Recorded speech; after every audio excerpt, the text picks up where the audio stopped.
Sejam muito bem-vindos, pessoal, a mais um vídeo.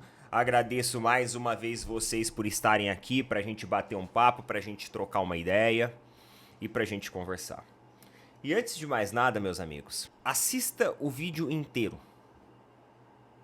Vamos falar sobre todos os argumentos, sobre todos os lados dessa moeda. O papo que eu quero conversar com vocês aqui agora, ele é um comparativo mais barra uma análise muito autocrítica em relação à equipe do Palmeiras, à gestão do Palmeiras. E eu quero explicar para vocês, tintim por tintim, o que eu acho em relação a tudo isso que está acontecendo. Hoje de tarde, o Palmeiras anunciou a contratação do Emiliano Martinez em tempo recorde. Porque na hora do almoço eu fiz o vídeo, falando ainda que estava em negociação, mas cara, eu dei um F5, o moleque apareceu como contratado. E já saiu vídeo já na TV Palmeiras, já saiu vídeo nas redes sociais. E o engraçado é que o Palmeiras fez um vídeo com os melhores lances dele. Um vídeo de 1,20 minutos. Sabe aqueles vídeos tipo de skills? O Palmeiras, a TV Palmeiras fez um vídeo desse, do Emiliano Martinez, com 1,20 minutos. Ou seja, não tem muito lance pra mostrar. Se você olhar e falar assim, se for assistir o YouTube, no YouTube todo mundo é Pelé. Então, o Emiliano Martinez não tá tendo muita coisa pra mostrar, porque o vídeo é curto. Eu fui lá e comentei, inclusive na página oficial do Palmeiras, e falei assim, olha, ainda bem que vocês fizeram um vídeo de 1 minuto e 20, porque de 3 minutos acho que não teria lances bons o suficientes desse jogador para que vocês colocassem um vídeo de mais de 3 minutos aqui. E eu até me surpreendi porque quando eu entrei no anúncio da contratação do jogador, eu encontrei muitos torcedores palmeirenses criticando.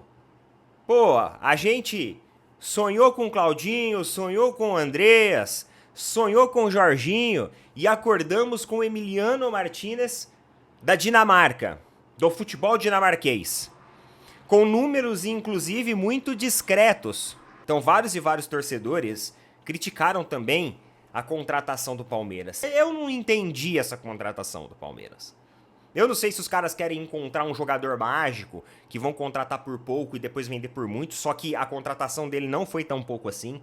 O Palmeiras pagou em torno de 8 milhões de euros pelo jogador, então não foi assim baratinho. Eu não sei qual é a intenção do Palmeiras. Eu não sei qual é a intenção do Palmeiras com isso. Ou se foi, sei lá, vamos colocar uma pá de cal em cima dessa situação do Claudinho, como eu falei na hora do almoço, e vamos ver se a galera esquece isso daí que aconteceu. Mas o que eu quero chamar a atenção pra vocês é que a diretoria de futebol do Palmeiras ela é muito fraca. Ela é muito fraca. Quando nós achamos que o Palmeiras esse ano ia tirar o escorpião do bolso, contratou Claudinho, contratou Facundo. Tudo bem que Facundo não é um super nome assim nem nada, mas ok, é um bom jogador, me parece ser um bom jogador, muito promissor. Nós achamos que esse ano o Palmeiras iria se reforçar à altura para um Super Mundial. Depois veio aquele papo do Jorginho, o Jorginho falou que joga no Palmeiras ou no Flamengo. Aí a gente falou assim, opa, parece que vai dar samba. Palmeiras foi lá, saiu da negociação, né, se esquivou totalmente. Aí depois veio a questão do Andreas, que também paralelamente ocorreu junto com tudo isso. E aí todo mundo animado, todo mundo esperando alguma coisa. E simplesmente nada aconteceu. Mas a questão do Andreas eu falei aqui pra vocês desde o ano passado que nada ia acontecer.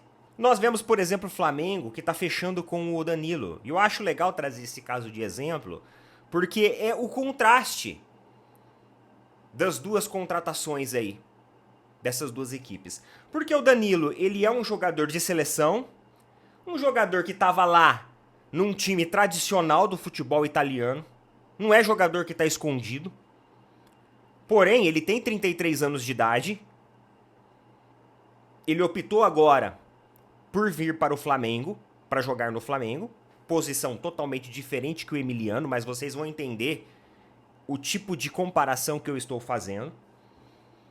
E aí, do outro lado, você tem o Palmeiras contratando um cara mais jovem, 25 anos, do futebol dinamarquês e desconhecido. Aí tem muita gente que olha e fala assim, Ah, mas a contratação do Flamengo pelo Danilo, que vai vir de graça, hein? Danilo tá vindo de um time europeu de grande prateleira, de graça. De graça. O Palmeiras foi no futebol dinamarquês pra trazer um cara que ninguém conhece por quase 50 milhões de euros mais metas. É, ainda tem metas. Se ele bater algumas metas aqui, o Palmeiras vai... Mas ainda, digamos assim, que se ele bater algumas metas e o Palmeiras tirar a mão do bolso e pagar os caras, a gente nem vai achar ruim, porque significa que o cara tá trazendo o resultado. Agora, o problema é se o cara chegar e estacionar no banco e ficar lá. Então, são duas contratações muito distintas, de perfis muito distintos. E muita gente fala, ah, um jogador de 33 anos também é o fim de carreira. Aqui no Brasil, a gente pegou o sentimento de vira-lata de achar que jogador de 33 anos é fim de carreira. Mas eu vou fazer algumas perguntas pra vocês e eu quero que vocês respondam aí. Felipe Melo chegou no Palmeiras e foi campeão com o Palmeiras e jogou bem pelo Palmeiras com quantos anos? Inclusive anunciou aposentadoria hoje. Anunciou aposentadoria com 41 anos de idade. Então você imagina com quantos anos ele já jogou no Palmeiras. Só por aí você já faz a conta. Zé Roberto foi campeão pelo Palmeiras, acho que ele já tinha mais de 40 anos, viu? Se eu não me engano, ele tinha 40, 41. O Hulk, se eu chegar com um contrato hoje e falar assim, ó, contrato do Hulk pra jogar essa temporada pelo Palmeiras, vocês vão querer? Eu aposto que 90% do torcedor palmeirense vai querer. Pessoal, o jogador de 30 e poucos anos pra cima, que é o fim de carreira, é aquele jogador que não se cuida. É aquele jogador que já sofreu uma lesão muito grave, uma lesão multiligamentar, que já passou por diversos procedimentos cirúrgicos, que você olha e fala assim, esse cara já perdeu muito da confiança dele, esse cara já não tem mais o ritmo que ele tinha, ele já não tem mais o drible que ele tinha, ele é um cara agora que já joga mais estático, mais reto, já não tem mais a mesma velocidade. Agora, quando você pega um cara, 33, 32, 34, 35... que tem, por exemplo, o ritmo e a performance física do Hulk, meu amigo, o cara tem quase 40 anos. O Cristiano Ronaldo, mas aí a gente tá falando de um cara de outro planeta, né? Vai fazer 40 anos agora em fevereiro. Mas tem gente que fala que ele só tá fazendo gol e tá jogando só porque é lá na Arábia. Só que tem um punhado de moleque mais jovem que vai lá pra Arábia e não tá virando nada. Então... o jogador de 30 e poucos anos, ele é, sim, talvez um fim de carreira. Só que se ele for um jogador que tiver um histórico de lesões, ou já não tiver mais a fim de jogar, é aquele jogador, sabe? Ah, esse daí é um ex-jogador em atividade, quando o cara já não tá mais afim, o cara já tá desfocado, o cara já não tá mais com vontade, o cara começa a entrar nos projetos paralelos aí, lança CD de música, começa a se envolver com outras coisas, porque o futebol dele vai ficando pequenininho, então ele precisa se destacar em alguma outra área. Começa, sei lá, virar coach no Instagram, frases motivacionais, enfim. Agora, quando você tem um cara focado, um cara que tá a fim de fazer a coisa acontecer, que também não teve o histórico ali de lesões, não passou por situações como essas, você tem um cara com muito gás e com muito ritmo. Por exemplo, o Danilo chega no Flamengo com a expertise de uma Europa. Um jogador de seleção brasileira. Um jogador com todo o know-how de experiência. Que vai chegar aqui e pela projeção física dele, ele vai conseguir se dar muito bem. É bem provável que consiga se dar muito bem. O Alexandro, por exemplo, é um jogador mais experiente também, mais velho. Chegou aqui e está se dando muito bem. Ah, o pessoal que tanto defende o Marcos Rocha. Meu amigo, Marcos Rocha, fi, já tá também... bem acima ali dos 30, né? Já não é nem mais um garotinho. Então, eu não entendo quais os direcionamentos do Palmeiras em relação a isso. O que o Palmeiras quer com o mercado do futebol. Eu só digo uma coisa pra vocês. O Palmeiras tem 3,7 bilhões de reais em vendas de jovens da base. 3,7 bilhões de reais. O Palmeiras já vendeu em jogadores de base. E quando a gente olha as contratações do Palmeiras, poucas contratações nos empolgam. Aí você fala assim, o Felipe Anderson chegou com status de estrela e não rendeu nada. Tá, a gente tá falando do Felipe Anderson. Só que quantos que chegaram com o status de desconhecido e também não rendeu porcaria nenhuma? É por causa dos vídeos aí, ó, né? De 1 ou 2 minutos das skills, que o Atuesta foi contratado como, nossa, o Atuesta, meu Deus do céu, vai ser um novo super armador do time do Palmeiras. E tá mais por um amador do que por um armador, né? Essa é a realidade. Então, o Palmeiras precisa ter mais expertise no mercado do futebol. O Palmeiras precisa ter muito mais sagacidade, precisa de mais inteligência.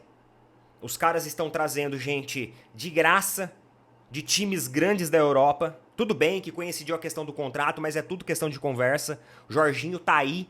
Estava aberta a possibilidade do Palmeiras conversar. Poderia ter ido conversar. Mas não, o Palmeiras prefere continuar nas apostas. Igual eu ouvi um comentário dos caras fazendo, né? Agora que o Palmeiras tem um patrocinador que é uma casa de aposta, ele só vai investir em apostas. Mas é isso, pessoal. E lamentavelmente quem sofre é a gente. A gente sempre fica naquela. E aí, será que vai vingar? Será que não vai vingar? E é até meio injusto e chato com o cara, porque o cara ele já chega aqui com um olhar de desconfiança por parte do torcedor. O cara já chega aqui com uma pressão a mais por parte do torcedor. Não é culpa do cara. A culpa não é do cara. A culpa é do mercado, é do scout do Palmeiras. Que, por exemplo, nos últimos anos vem sendo pior até que o scout do Botafogo. O próprio Botafogo investiu em jogadores de melhor qualidade que o Palmeiras no último ano. E a gente viu o exemplo disso, né? A gente viu o exemplo disso. A gente sentiu na pele o exemplo disso no ano passado. Tá bom? Não sou contra você trazer uns jogadores ali mais desconhecidos, uns jogadores que são mais apostas, mas eu acredito que isso tem que ser uma complementação de elenco com jogadores ali de nível a mais. E há muito tempo eu espero o Palmeiras subir de verdade o nível do seu elenco. E não é só o nível com um ou outro jogador pingando aqui e ali, é um nível de maneira completa.